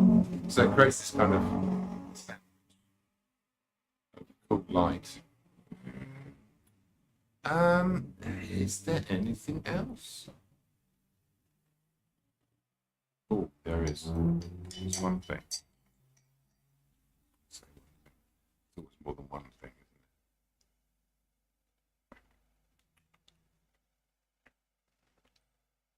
it? Let's have a look. I should like this t-shirt there. No, it's not that realistic that would happen, but Yeah, Josie likes those two orange places.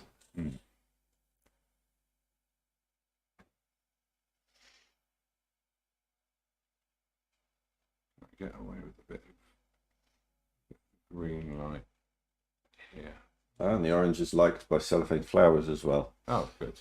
Well, I'm glad people approve. Yeah. I'm very flattered that you take time out of your lives to come and see what nonsense I'm doing. It still needs to be more blurry. It's talking, but how is he talking?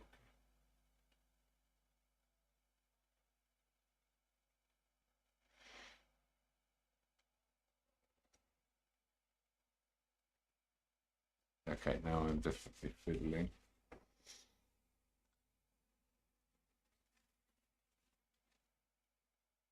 This needs to be a little bit of a secure open. Oh, it's above it.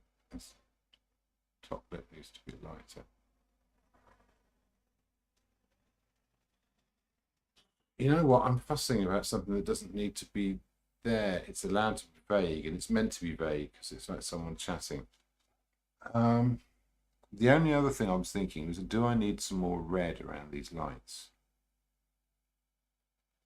Some little flashes of red could make a real difference. That's too bright.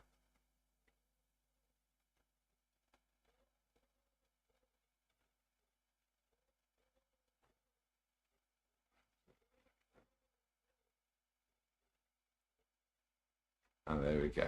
There, it's working.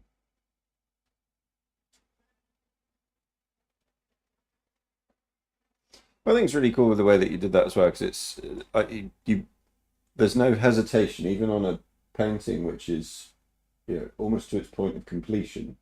Yeah, you just go the lights, they need a bit of red, and so you put a bit on and go, no, it's too red, and but you've kind of had the gumption to kind of go for it and just still put it on the canvas anyway. It's called recklessness and stupidity. I think it's the official term.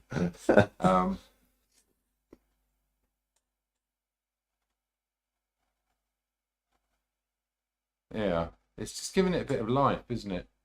Actually, yeah, by me saying that, and Cellophane Flowers have just popped up and said, how often is the risk worth taking when making the small decisions in a painting? Always take the risk, and accept that you're going to throw away loads of paintings that you could have kept that would have been mediocre. Ruin every single painting you possibly can if you're learning something from it. If you don't know what's going to happen if you try something, try it. If you get too precious, okay, iteration is key. Anything you learn through iteration, which means basically repeating yourself.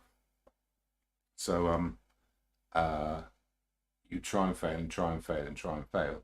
So fail fast and fail effectively and pay attention when you do it.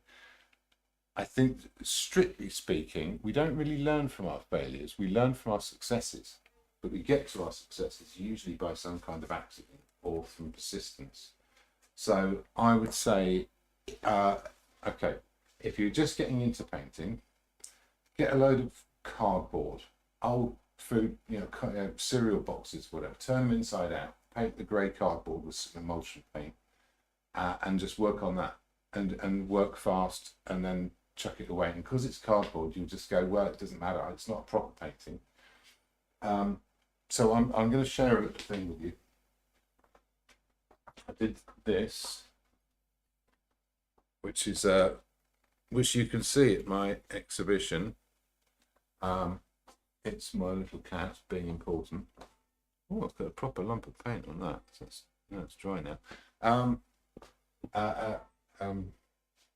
It's going to call it sunshine. It's the song I sing to, but I'm not telling anybody that. And I did a little practice painting for it, which somehow now I seem to have lost. It was on a table. You seen that anyway? You saw the one that was on the floor. No, I can kick him around the floor a bit, don't I? Right, I'm going to have to find it now. It's 9 o'clock in time, so I'm going to sign this, but before I do, I'm going to find... What on earth happened to that? Is it out on the landing? No, it wasn't here somewhere. Unless it's behind the easel or something. Behind that. Oh yeah, here it is. Sorry, what an idiot.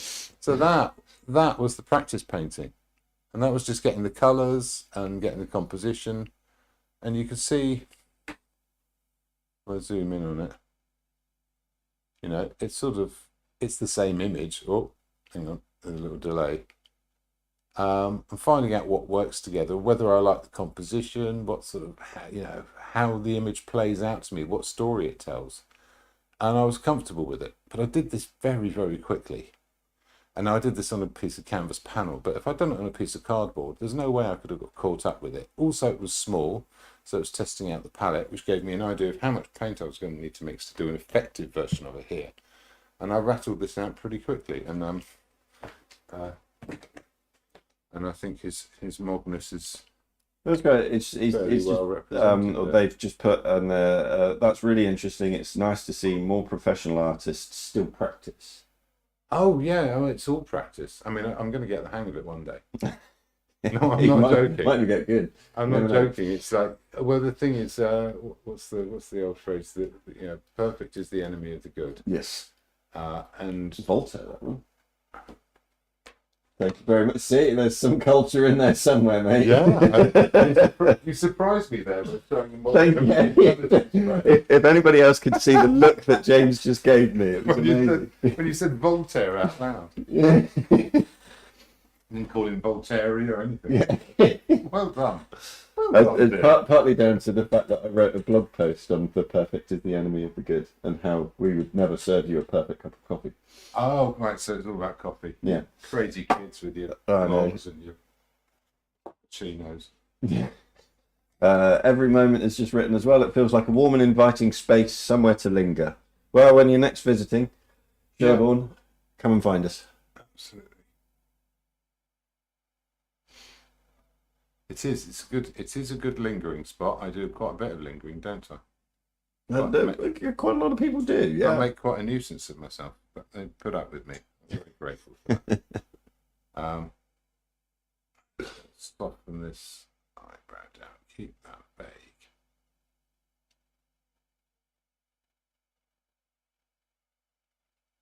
That's okay. I'm going to stop here.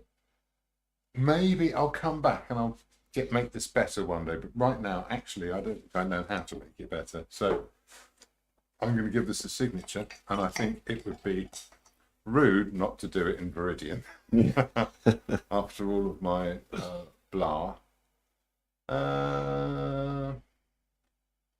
One last bit. I'm going to allow myself. Nice.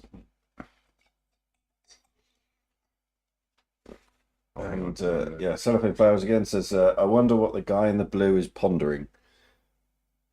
If you to ever meet him, fascinating chap. Absolutely fascinating chap. Yeah, he's a therapist, isn't he? He is, yeah. But he's done a few things, really. And like all therapists, you get a sense that he's arrived at being a therapist through his own pain and dealing with it. So he has this particularly sympathetic ear. You feel like, I mean, it's funny, isn't it, how we carry our professions into the rest of life with us. I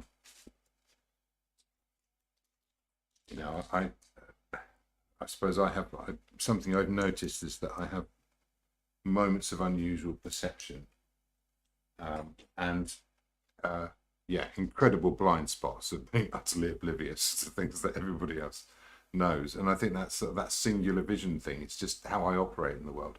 And he is an amazing listener.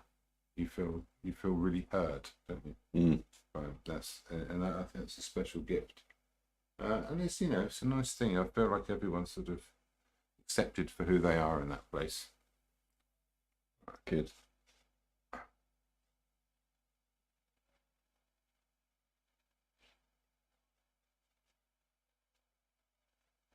Now I have a frame for this somewhere. So have a little sneaky look at it in the frame. Ooh.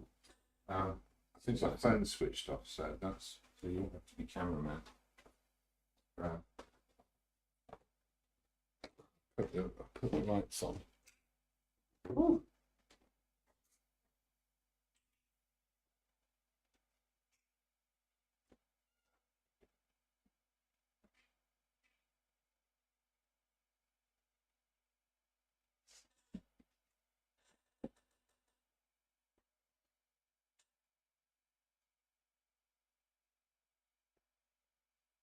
Yeah, as we previously said, Window on a World, which is James Budden's art, is going to be up in the gallery in the Shaftesbury Arts Centre, 31st of July to the 5th of August.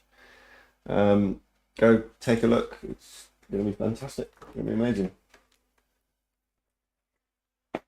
Is it? Right. Yeah.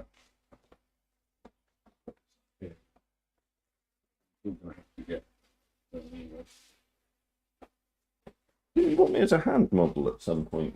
Yeah, well, I was thinking because Alexander, when he's speaking, he often Don't point at me. He would gesticulate with his hand like this. Yes. And I was thinking of putting that hand in, but actually, I don't think it's necessary. If I was going to do it, I'd probably kind of hide it so you only notice it when you really look, rather than making it a feature. But I don't think it's necessary. Again, I might change my mind later. I think it's going to turn out to be the wrong time then. One of Rod's made slightly like 1 millimetre too small. Oh yeah, those cowboys at the framing gallery. Unbelievable. Right, I may yet paint the brain, but in the meantime, it's the right one. It is the right one. Hey. Oh, or is it? It's not slotted in at the bottom right, down there.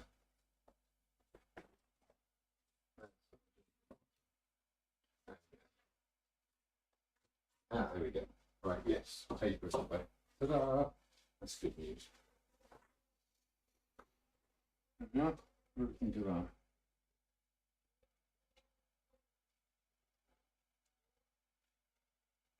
Oh, I'm quite pleased with that. What do you reckon, Graham? I love it. I think it's brilliant. Yeah. It picks up what we're trying to accomplish in the shot in a painting, which is ideal. Yes. So there you are. That's something. It's a thing that I made. It's a thing. I did a thing. I did a thing. Thank you so much for joining me, and we're back every Monday. Well, circumstances permitting, but it's been pretty steady. It has been, yeah. At 7 o'clock, and yeah. So if you're in New Zealand, get up early. And yeah, and I have to go and finish painting some frames now, getting ready for the show. It's still very exciting. Very grateful to be able to do it. So thanks to everyone for their support and for joining in. And this is all meant to be fun. If you've got any suggestions or ideas, I do read comments on videos. You can contact me through social media and stuff and say you should paint this, and then I'll paint something else and explain why I disagree with you. Yeah. But no, it'd be good to get conversations going, and if we can, we're looking at the idea of growing the channel once we know what we're doing. So that comes down to making everything work, making it consistent, and probably doing some other content that isn't live streams. But I like doing live streams. It makes me paint a picture, so I recommend you try it yourself. Yeah. I'm not going to do all that subscribe thing. No, hit the like button. There is on YouTube. There's a subscribe option. I couldn't begin to care whether you. So you live your own life, and well, hopefully we'll see you next time. Amazing. Okay.